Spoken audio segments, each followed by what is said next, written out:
Hello everyone, in this class we are going to do general equilibrium. So you must know that general equilibrium analyzes economy as a whole. General equilibrium analyzes many markets. This is the reason it contrasts with Marshall and partial equilibrium theory, because that theory analyzes only single market. General equilibrium shows how supply and demand interact and tend toward a balance in an economy of multiple markets working at once.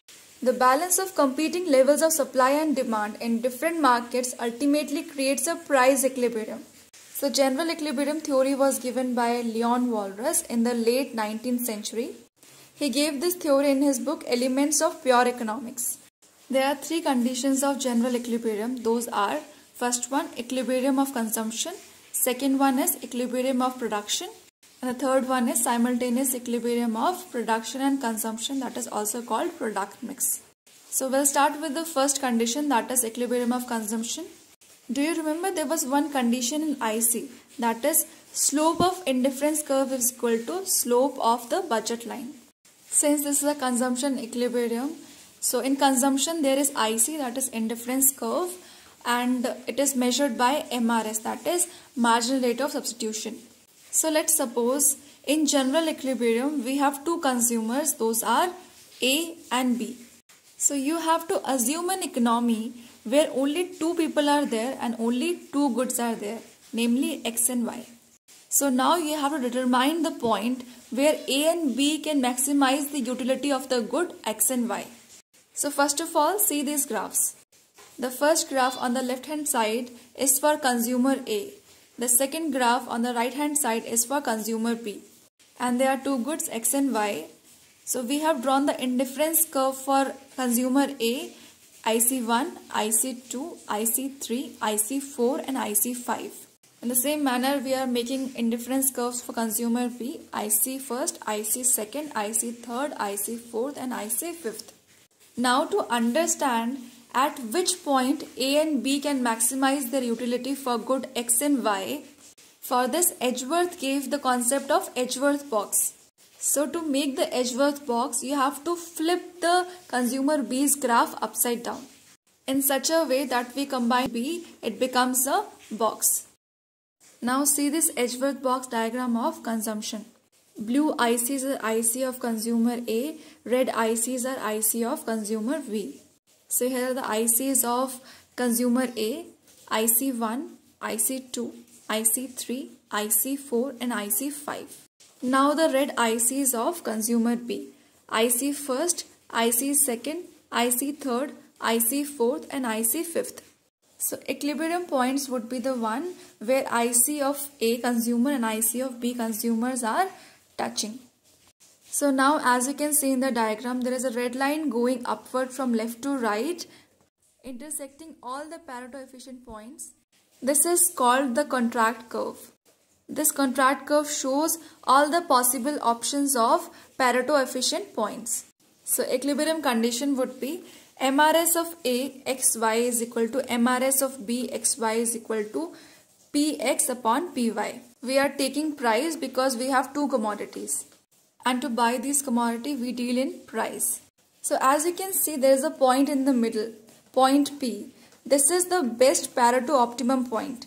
Why is that so? Because at point P, there would be equal allocation of ICs, which means that consumer A and consumer will get equal amount of commodity X and Y. Therefore, at point P, there is efficient allocation of resources. Now see, if in place of P, you go to point O. So in this condition, B is better off, but at the same time, A is worse off. Since B is getting more quantity of good X and good Y, and A is getting less quantity of good X and good Y. And if in place of P, we move to point Q.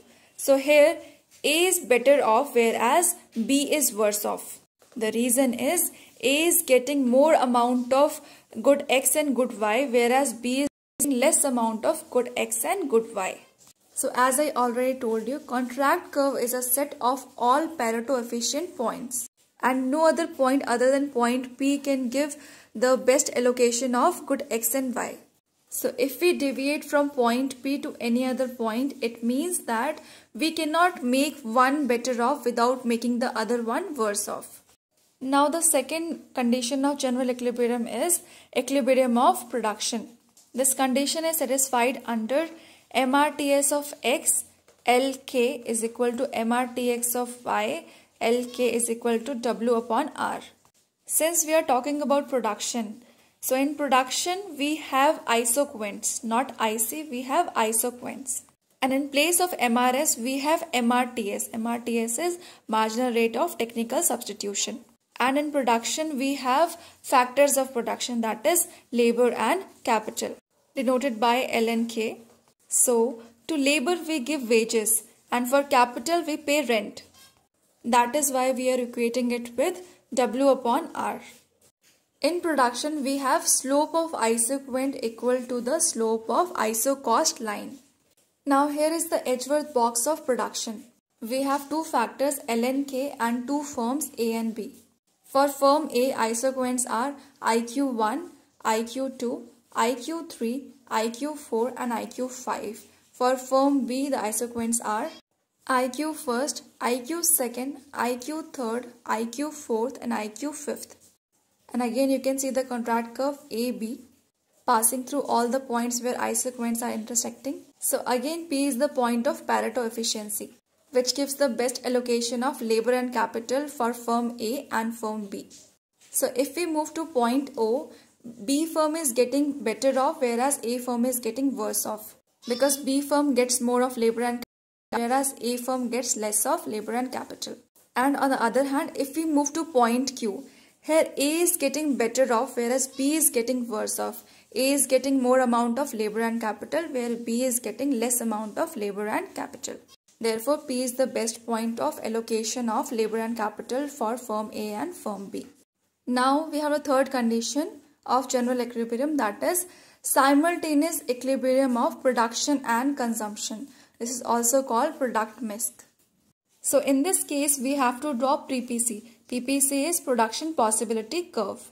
So now tell me, when can the consumer consume? It can only happen when the producer produces, right? So in PPC there are two goods, let's suppose X and Y. So we can only buy good X and Y.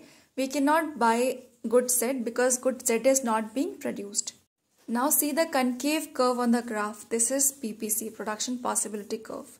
And for PPC we use MRPT, that is marginal rate of product transformation.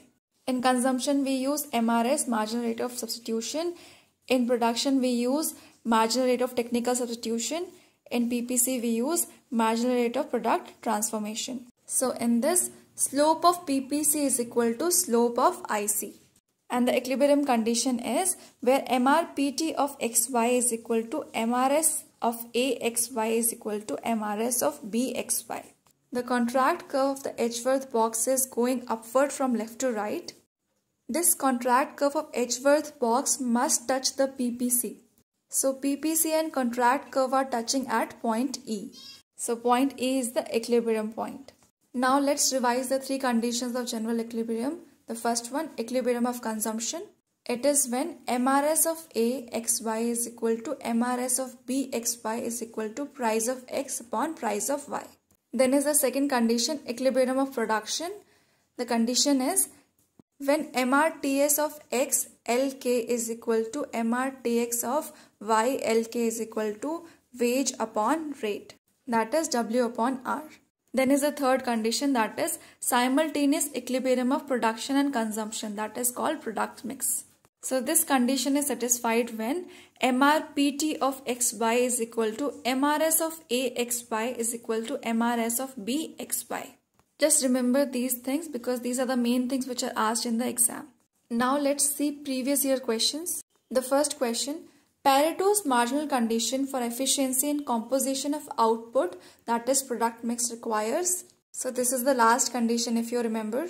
In that we have PPC, and for PPC we use marginal rate of product transformation, MRTP or MRPT you can say. And the other two things which we have are MRS of AXY, MRS of BXY.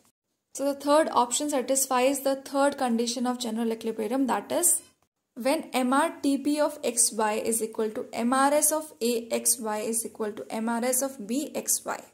So you must know the equilibrium of all three conditions. Those are really important.